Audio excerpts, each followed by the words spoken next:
Este episodio fue grabado en noviembre, pero como soy tan mala en organizar mi tiempo, y seguramente mi vida, hasta hoy estoy subiéndolo. Mi voz no se escucha tan bien, porque estaba en un lugar en donde no podía hacer tanto ruido, así que era eso, o no grabar nada.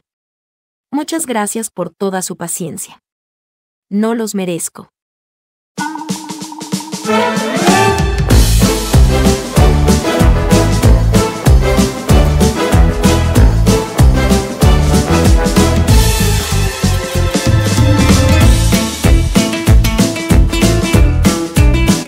Muy buenas a todos y sean bienvenidos a otro maravilloso, fabuloso episodio del Psicógrafo, su podcast de confianza en donde tratamos de explicar cualquier tema de la cotidianidad desde el punto de vista de la psicología.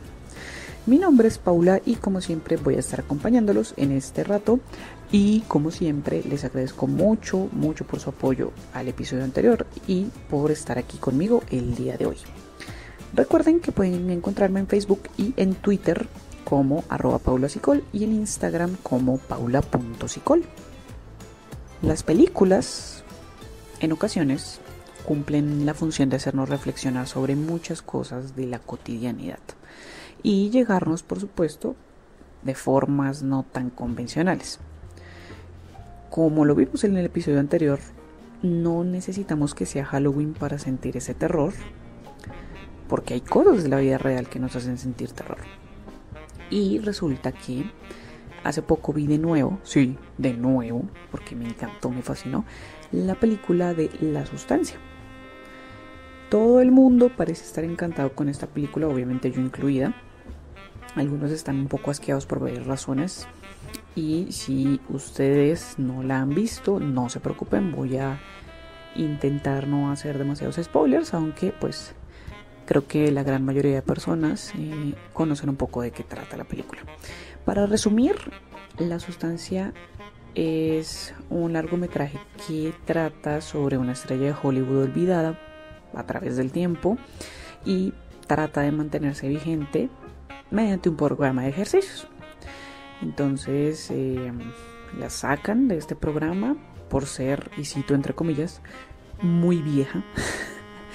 Y tiene un accidente, esta persona tiene un accidente, se siente acabada y en algún momento del camino, pues la trama comienza cuando una persona le ofrece la sustancia, que es un químico que le permite sacar una versión más joven, mejorada, casi que perfecta de sí misma. Entonces, como ella se está sintiendo de esta forma, acabada, olvidada, botada, todo esto es lo que lleva a Elizabeth, que es nuestra protagonista, a usar la sustancia y a que surja esta versión perfecta, entre comillas, de ella, que se llama Sue. El punto de la historia, pues es que cada una debe turnarse, por así decirlo, por 7 días. Es decir, 7 días estará Elizabeth, 7 días debe estar Sue, y se debe mantener un balance, lo que pues al tratarse de una película de terror sabemos que va a salir muy mal, que va a malir sal. Esto como un pequeño resumen. La sustancia está siendo muy famosa y reconocida en principio pues por ser grotesca, por ser muy cruda en algunas partes y también pues porque está hablando de esas verdades del mundo del espectáculo en donde todos somos reemplazables básicamente, en donde siempre se está buscando lo nuevo, lo joven, lo bello, lo perfecto y finalmente cómo nos aburrimos y desechamos las cosas. También hace una alusión a la hipersexualización. El que haya visto esa película me entenderá de qué estoy hablando y si piensan verla vayan también pues con esa advertencia. Hay mucha bueno hay demasiada sexualización, hipersexualización. También lo que hace, creo que es como parte de su mensaje principal, es ese terror o esa idea de pronto desagradable para algunas personas que todos hemos considerado, y es la idea de envejecer, ¿no? También el ser olvidados, el dejar de ser amados. Entonces toma esta cuestión de cómo podemos odiarnos o cómo podemos no aceptar quiénes somos o cómo es nuestro cuerpo, hasta el punto en el que haríamos lo que fuera por esa admiración, por esa aceptación, por ese amor de los demás. La directora de la película, Coralie Farget, no sé si lo pronuncio correctamente, contó que hizo esta película justamente porque atravesó un momento en donde sintió que su vida se había acabado, que había envejecido, que no había hecho nada a sus 40, ojo. Y bueno, luego nos sale con esta joya de La Sustancia. Y también en esta película sale Demi Moore, una mujer que es divina, hermosa, 61 años, y que hace el papel de una mujer que siente y la hacen sentir vieja, olvidada, cuando a través de nuestros ojos, pues ambas situaciones son absurdas. Por un lado, la mujer que a sus 40 y tantos llegó a pensar que su vida se acabó, que no hizo nada, y como les conté, la está sacando del estadio con esta película. Y por otro lado, esta mujer divina que es Demi Moore, que sin importar su edad se ve hermosa, y retrata cómo, pues a pesar de ser hermosa, no lo ve, y está llegando a ese extremo para obtener ese amor y esa aprobación que no siente de los demás. La Sustancia me hizo sentir muchas cosas, entre ellas un poco de asco en algunas escenas, pero en lo personal no tan grave.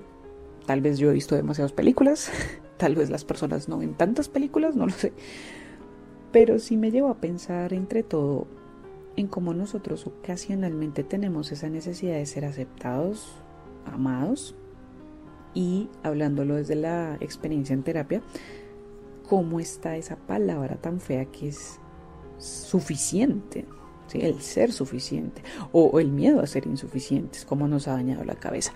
Y a partir de La Sustancia entonces surge este maravilloso episodio de hoy, ser suficiente.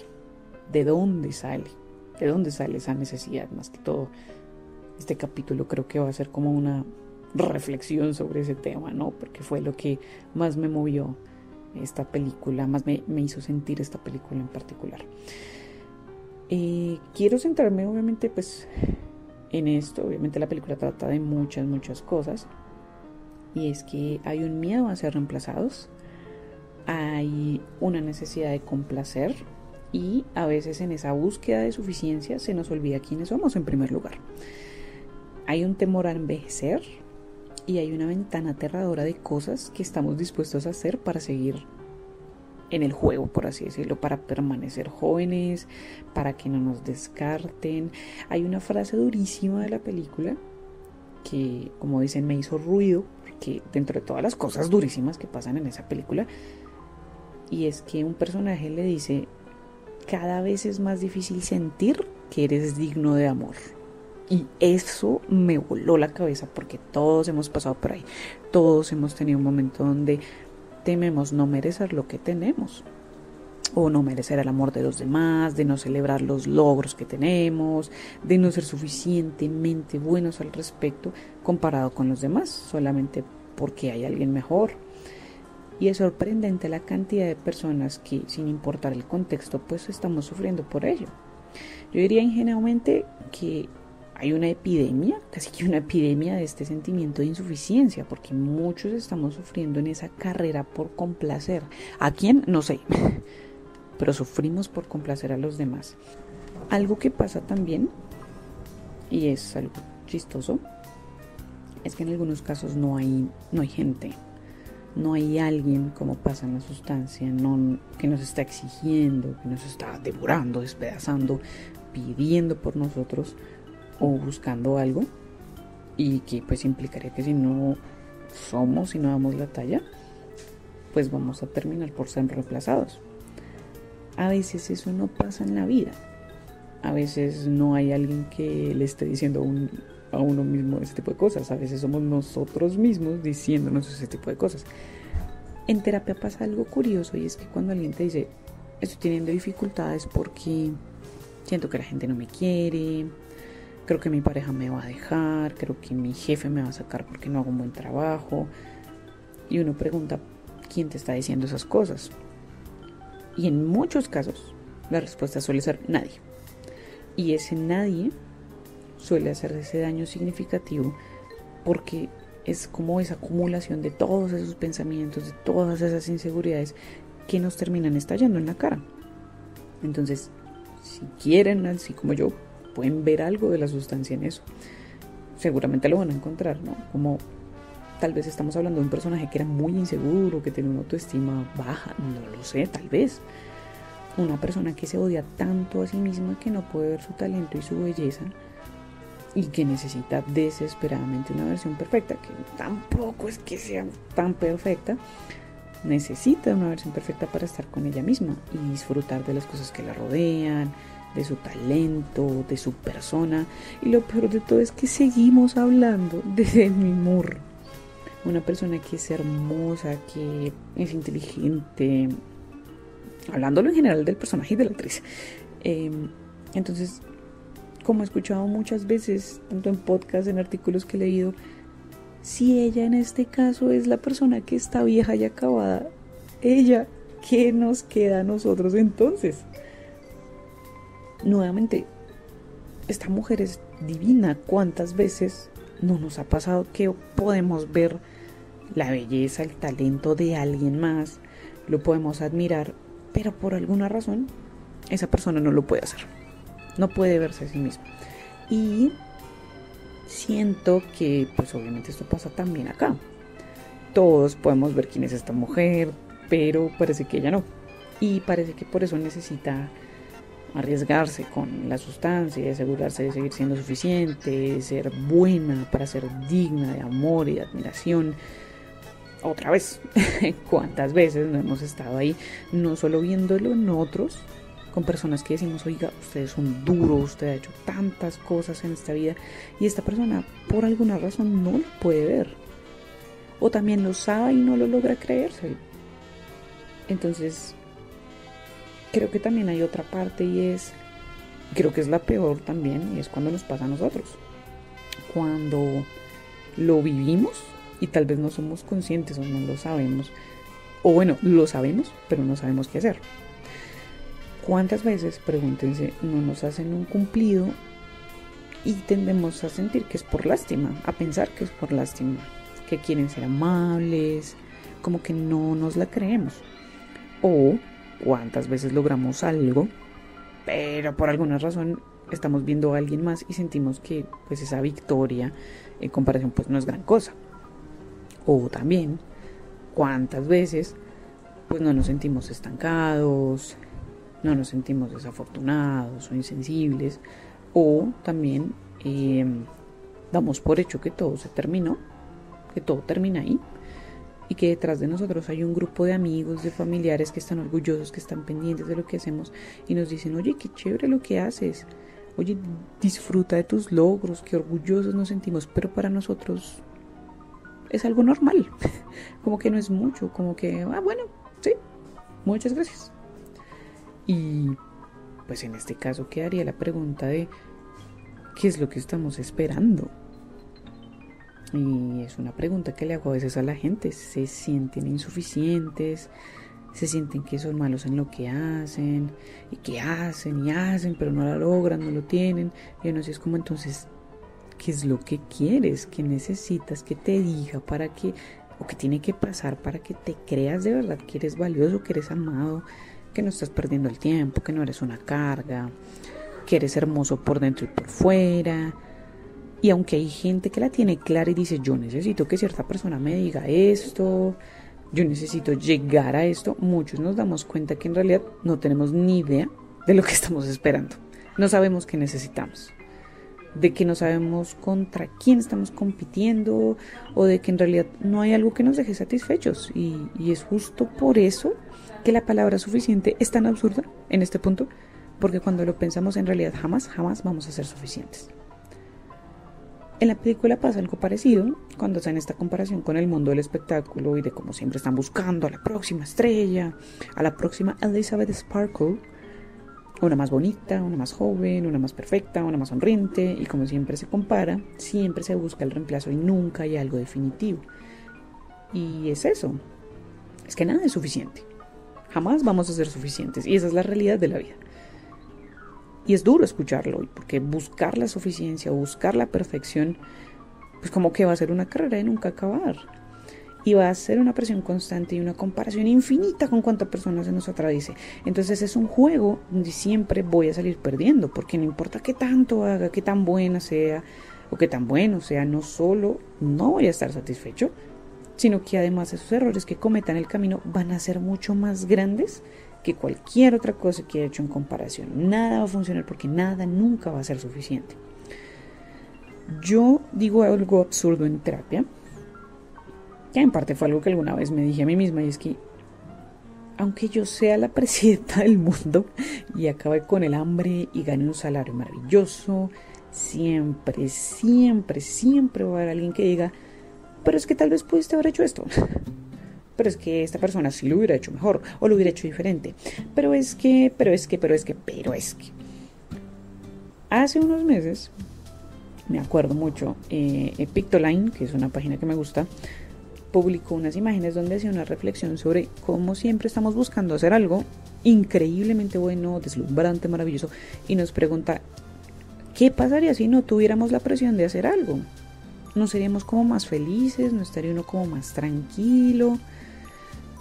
Entonces preguntémonos con eso último, ¿de dónde saca uno esa necesidad de querer más y de querer más, de ser mejor?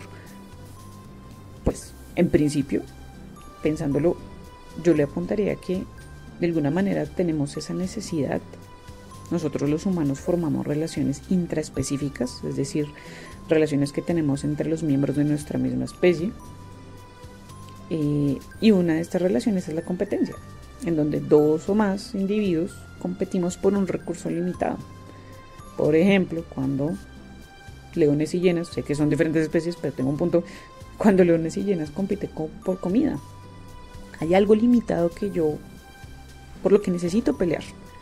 Y en este caso, me atrevo a decir que estamos en un mundo muy competitivo, en donde el más bonito, el más joven, el nuevo, el que mayor rating dé, hablando de la película, el más famoso, el que sale victorioso, el mejor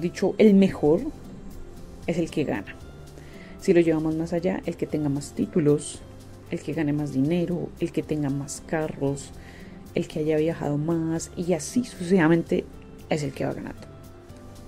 Volviendo a la sustancia, uno perfectamente podría decir, pues soy Demi Moore, yo puedo hacer lo que quiera y soy capaz de hacer lo que sea. Pero no, ella no se siente así, ella no lo ve. Y aparte tiene que competir contra expectativas que nunca van a estar completas en un contexto donde siempre se busca lo nuevo, lo fresco, lo sexualizado, etcétera, etcétera. Digamos que en el caso de la película, por supuesto, pues era su trabajo y en ese mundo la competencia es terrible. Y eventualmente afecta su autoestima al punto en el que hace las cosas que hace en la película para sentirse valorada y sentirse bien consigo misma. Hay un momento incluso en el que dice, te necesito porque me voy hasta los huesos.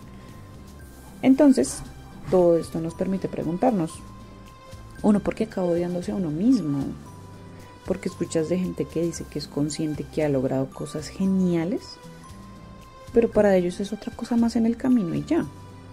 Ahora bien, aquí podría meterme a explicarles cómo funciona la terapia cognitivo-conductual, la teoría cognitivo-conductual, cómo nuestros pensamientos afectan nuestros sentimientos, nuestras acciones y de alguna forma, pues, cómo tenemos una perspectiva del mundo que nos hace ver todo de forma diferente porque tenemos ciertas creencias, ciertas perspectivas.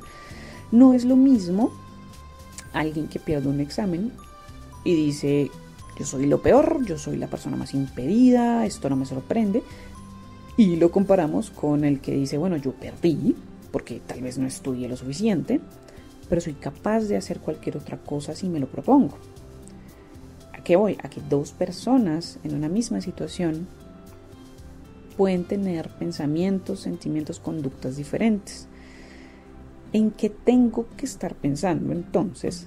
¿Y de qué forma tengo que estar viendo el mundo para creer que yo no soy suficiente o que no lo voy a lograr? Y como hay otros 100 que lo van a hacer mejor que yo. Entonces ahí es cuando esa imagen de Pictoline se vuelve tan bonita. Y es que tal vez yo no tengo que competir con esos 100 que supuestamente son mejores que yo. De pronto yo no debería estar pensando en eso. Nadie dijo eso. La publicidad siempre dice cosas como, supérate en este año, sé mejor, potencia tu carrera profesional. Y como en la sustancia, por supuesto, sé la mejor versión de ti mismo. Entonces debe haber algo que nos impulse claramente a tratar de desarrollarnos. Incluso el mismo Carl Rogers lo decía. Tenemos una tendencia a actualizarnos, a superarnos, cosa que por sí sola no está mal. Después de todo, pues ese tipo de impulsos, ese tipo de tendencias es lo que nos lleva a cosas muy interesantes en nuestras propias vidas. Y casos de éxito, historias que nos terminan inspirando. El problema, siento yo, es cuando yo no soy consciente de ese camino de desarrollo, de actualización, es decir, de los pasos que he dado y de lo que he recorrido. Ahora, eso no significa que todo tenga que ser color de rosas, porque justamente siempre habrá algo que mejorar. Pero tampoco puedo desconocer mis esfuerzos y el valor que me da todo lo que he hecho, todo lo que he logrado, todo lo que he vivido.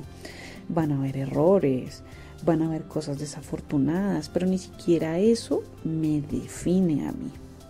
De todas maneras, pues, ¿cuántas historias de la vida real conocemos que tratan de personas que estaban en el lodazal más bajo y de alguna manera salieron? La lograron, la sacaron del estadio. Consideremos en cómo tomamos los fracasos, las incomodidades de la vida, como en el caso de Elizabeth. Una de las primeras cosas que uno concluye y que claramente la película te refriega es que la idea de envejecer es mala, es aterradora, es un problema. Y cómo envejecer es sinónimo de que pierdas valor, de que ya no seas atractivo, atractiva, es sinónimo de que perdiste, ya se te fue la vida, ya se te fue el tren, como dicen por ahí. Inclusive, ¿cuántos de nosotros no hacemos chistes con la edad que tenemos? Como si de verdad tuviéramos los años de los años.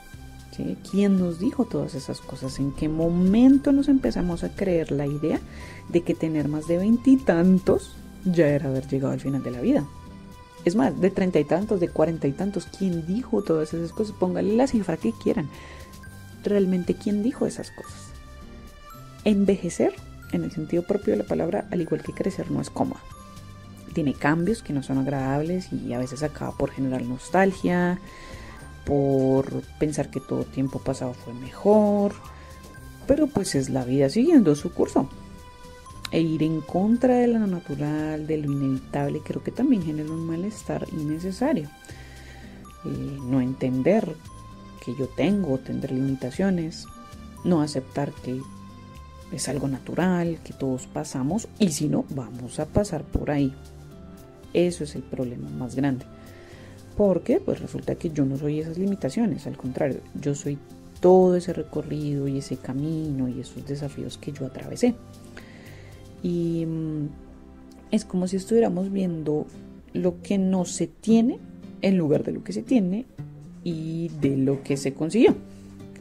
Nuestra protagonista tenía muchas cosas, podríamos decir que su ambición la llevó mucho más allá.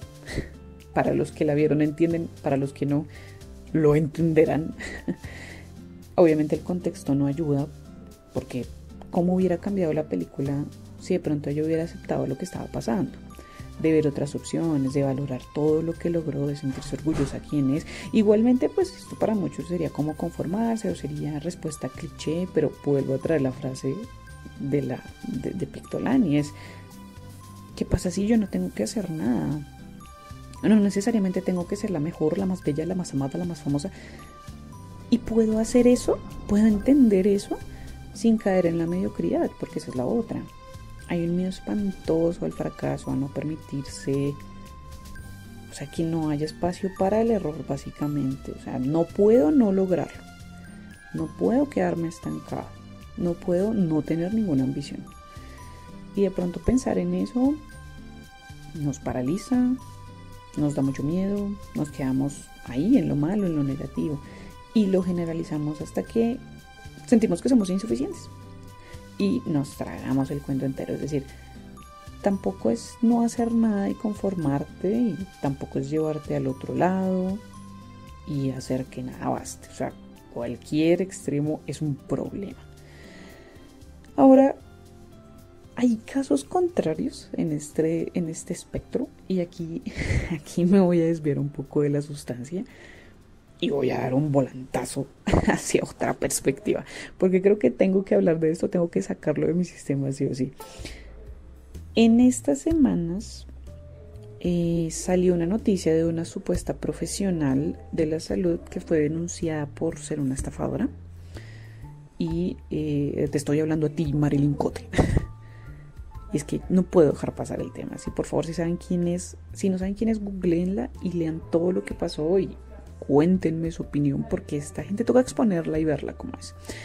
Esta persona, que según entiendo era abogada, pero también supuestamente era psicóloga, psiquiatra, ella, mejor dicho, llevó a Barbie, la idea de Barbie al otro extremo, ¿no? O sea, ella se volvió lo que quería hacer. Y dentro de todo eso maravilloso que era, prometía curar la depresión en una semana y la ansiedad en un par de días. Entonces recetaba medicamentos a todos sus pacientes a diestra y siniestra, inclusive prometiendo vacunas para la depresión, de una forma muy irresponsable, y los diagnosticaba con cosas como esquizofrenia y narcisismo. Obviamente, pues esto ya lo están abordando las autoridades correspondientes, esto se volvió un escándalo fuerte. Esta señora tenía una clínica, supuestamente con su consultorio, cobraba una millonada, clínica que ya fue clausurada, por cierto, y al menos a día de hoy lo último que se supo es que esta persona estaba citada a presentarse, a probar que en verdad tiene los títulos que tiene.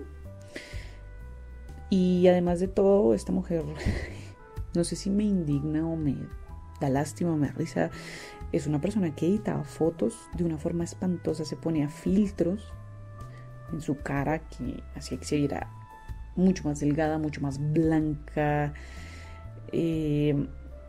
incluso editaba fotos para mostrar que era cinturón negro, que era amiga de Laura Pausini, que trabajó en el FBI, o sea, de nuevo lo llevó a Barbie al extremo. Y esta señora claramente tiene un problema, ¿sí? Ese narcisismo que le diagnosticaba a sus pacientes, en palabras de cierta persona, estaba proyectando su narcisismo hacia los pacientes. Pero dejando de lado eso, en mi búsqueda, más que todo por el chisme, si quieren verlo así, encontré un artículo muy acertado y dice que, claro, el problema es que, uno, ¿quién está haciéndole seguimiento a este tipo de profesionales? Y porque es delicado que tú estés desarrollando una profesión para la cual ni siquiera tienes título. Pero lo preocupante también es cómo hay gente como esta persona que está buscando el éxito y el reconocimiento a toda costa. Es una persona que busca destacar, que busca romperla de cualquier manera, de deslumbrar a la gente para decir cosas como que estudió en Harvard. Ella dijo que estudió en Harvard, que que no nació en México, sino nació en Roma, que estudió con no sé quién, que, mejor dicho, ha hecho muchas cosas. Tiene 1000 títulos, tiene todo esto. ¿Y cuántos de sus pacientes decían, yo sentí que por todo esto esta persona me podía ayudar? Es un problema el cómo la ética de las personas que ejercen se vuelve confusa y se vuelve borrosa y se desaparece cuando se está buscando el éxito. Y cómo la gente está dispuesta a hacer lo que sea por ser vista, por no ser olvidada. Y ahí es cuando, de alguna manera, como que conecté con la película. Una persona que, te puedo asegurar, no se siente satisfecha con quien es y tomó las medidas más drásticas. Y claro, lo aterrador es cuando la realidad supera la ficción, obviamente. Obviamente cada persona toma sus decisiones, nadie obligó a esta persona a hacer lo que hizo, a mentir, a estafar de forma tan absurda, pero el punto es que es gravísimo ese chip que hay de querer ser el mejor sin importar por encima de quién tenga que pasar para poder estar feliz conmigo mismo, ¿sí? Una vez en un contexto del que no voy a entrar en detalles, yo no logré algo que daba por seguro, o sea, yo pensé que ya tenía ese triunfo, ese logro. Y mi mamá me dijo, pues está bien, hay que darle la oportunidad a los demás. Y a veces se va a lograr y a veces no, y el que la logró también está pensando en los otros que no son mejores que él. Y aunque yo no siempre tengo la capacidad de recordar esto que me dio mi mamá tanto como me gustaría, sí sé que entender que a veces se va a dar y a veces no, y que cuando no se da, pues no me hace ni más ni menos, pensar en eso me tranquiliza. Porque vuelvo y juega, yo no tengo que hacer nada. está bien, no tengo que hacer nada, no tengo que deslumbrar, no tengo que impresionar, no tengo que mentir, no tengo que rasgarme las vestiduras y pelear a muerte con cuchillos, no tengo que ser suficiente, no es necesario. Tengo que ser yo, tengo que aceptar mis limitaciones, tengo que reconocer mis fortalezas, porque ir en contra de todo lo que no puedo cambiar o pelear con el pasado que ya fue y quedarme en lo injusto de la vida con todas sus frustraciones, pues solo me va a generar un malestar tremendo. Que si yo lo pienso en términos de suficiencia, va a seguir creciendo y nadie va a ser suficiente. Entonces, ¿por qué buscar algo que no existe? Es como el tarro de las monedas de oro al final del arco iris. Cuando lo consiga todo será felicidad. Falso. Falso de toda falsedad, porque no existe. No hay nadie suficiente. Entonces no puedo desgastarme. Tengo que tener expectativas realistas. Tengo que asumir las decisiones que tomo. Tengo que reconocer mis emociones, mis debilidades. Pero también mis fortalezas y ser consciente de cómo todas estas me ayudan a lidiar con los desafíos que tengo y que voy a seguir teniendo. Algunos los voy a sacar adelante, otros me van a costar, otros simplemente no se van a dar. Y poder estar en paz con eso, cosa que es fácil decirlo aquí, pero aplicarlo es difícil, porque una vez que lo logre y aceptar todo esto como parte de la vida, pues todo sería color de rosa. Pero hasta que no lo haga, pues tal vez esté un poco más feliz y un poco más tranquilo. Ni siquiera feliz, no es necesario, pero al menos tengo la tranquilidad de entender eso. Estoy bien como estoy haciendo lo que puedo, eso es lo que está bien. Hay un libro que me gustó mucho cuando lo leí, que es El sutil arte de que todo te importe un carajo, de Mark Manson. Y uno de los primeros capítulos creo que es el no lo intentes. Si no estoy mal, no, pero no lo intentes. Y él hace alusión a que siempre pensamos que cuando tengamos ese algo vamos a estar bien. Pero resulta que cuando tengamos ese algo van a venir más retos y vamos a querer otra cosa y así sucesivamente. Entonces imaginarme, creo que hay dos cosas, ¿no? Imaginarme en la cima de la montaña, pues es fácil, pero y se siente bien, ¿no? Pero no me estoy imaginando el trayecto que tengo que pasar para llegar a la cima de la montaña. Y dos, cuando llegue a la cima de la montaña van a pasar otras cosas que no alcanzo a ver. Entonces él decía, si tú estás queriendo tu trabajo, tu ascenso soñado, prometido, con el salario que va a resolverte la vida, cuando lo tengas, la vida no va a ser perfecta. Vas a tener que lidiar con otras cosas. Por ejemplo, vas a tener que pagar más impuestos porque recibes más salario. O vas a tener otras obligaciones de las cuales ya eres responsable por estar donde estás. Entonces siempre va a pasar algo. Y eso también nos lleva a pensar de que realmente no hay algo, como la vida no es estática. Creo que eso nos da la idea de que ser suficiente tampoco va a bastar, porque siempre vamos a querer más, y por querer más nos vamos a encontrar con situaciones en donde pues nos vamos a seguir enfrentando, nos guste o no, a retos.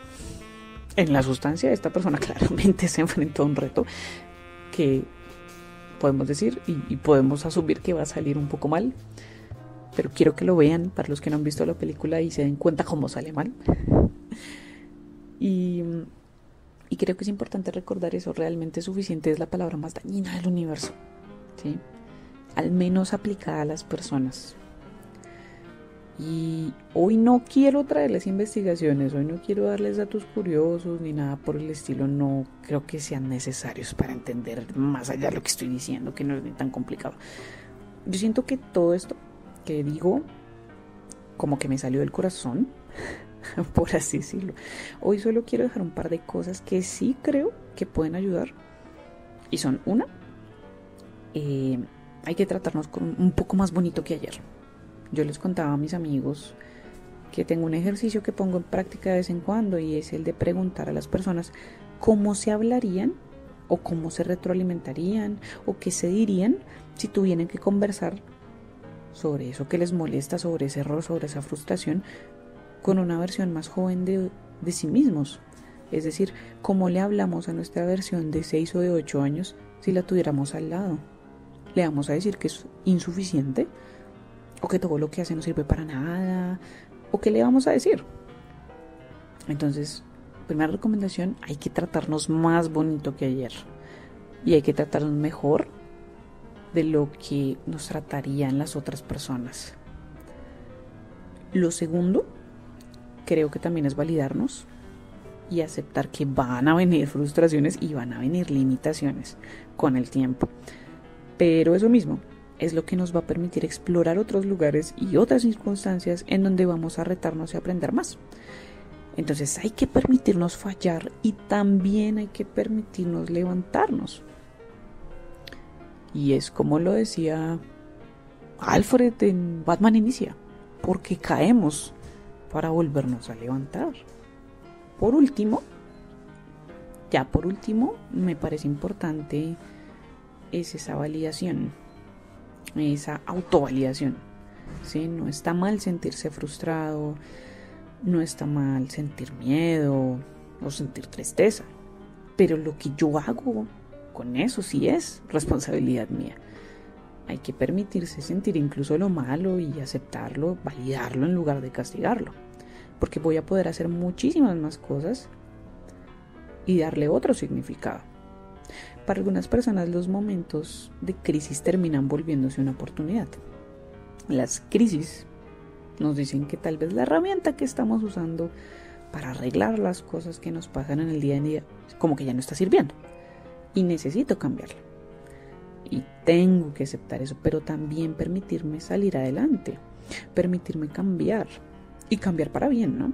Aterrizado en la realidad, no como en cierta película, en donde tomamos un recurso muy extremo para asegurarnos de que siempre vamos a ser jóvenes, amadas, bellas, olvidadas, y sale mal. Vuelvo y digo, sale mal. Siempre van a haber cosas que tengamos que cambiar, siempre van a haber cosas en desarrollo, siempre vamos a buscar lo mejor, por supuesto. Y aún así, estamos bien como estamos. Nos quieren como somos. Hacemos lo que podemos y eso es lo que realmente se necesita. Hay que intentar ser mejor, claro, sin quedarnos en lo mediocre, pero confiar y validar y reconocer que estamos haciendo no solo lo mejor que podemos hacer, sino que lo estamos haciendo bien. Y estamos haciéndolo muy bien y haremos lo posible por hacerlo bien, por seguir haciéndolo bien. Y bueno, con esto último, y así nada más, me permito dar por terminado este episodio de Psicógrafo, agradeciéndoles como siempre por haberse quedado hasta el final. Tal vez fue un episodio particular, quería hacerlo así desde hace rato, quería hablar de esto desde hace rato. Entonces con mayor razón les doy las gracias por haberme acompañado en este ratito corto, pero quería hacerlo así. Recuerden que pueden encontrarme en mis redes sociales como @paulapsicol en Facebook y Twitter y paula.psicolo en Instagram. Recuerden que tenemos nuestro otro podcast, El Consultorio de Podcast, con mis colegas y amigos Xiomara y Johan. Hace poco se estrenó su último episodio muy interesante y justamente sobre validación emocional. Así que cordialmente invitados a pasarse por ahí y a escucharnos también por Spotify y por YouTube. De la misma manera, recuerden también que si están buscando atención psicológica virtual, presencial, para niños, para adultos, para adolescentes, de pareja, lo que necesiten, pueden acudir a nuestro equipo de Sinapsicología Integral. Nos pueden encontrar en redes con ese mismo nombre, Sinapsicología. Y de igual forma, si viendo las reflexiones de este capítulo de hoy, se dan cuenta que hay muchas cosas que de pronto a la hora de evaluarse, a la hora de tratarse a uno mismo, a la hora de validarse, incluso a la hora de reconocer si son suficientes o no, que ya sabemos que no es la forma, y consideran que necesitan terapia, busquen la ayuda que necesitan de la forma que quieran, pero recuerden que pueden acudir a un terapeuta, también es importante hablarlo con la familia, con los amigos. No estamos solos en esto. Vuelvo y digo, siento que es una epidemia. Siento que alguien nos enseñó que toca ser suficientes y que el tiempo corre y que ya se nos acaba el tiempo. Entonces, si sienten que están pasando por un momento difícil, tal vez relacionado con esto o con cualquier otro tema, busquen ayuda, acudan a terapia, busquen apoyo en familia o amigos. Y esto es algo que nos puede pasar, pero tiene solución. Y tiene solución, y el primer paso es empezar a buscar ese apoyo. No siendo más, millones de gracias y nos veremos en el próximo episodio.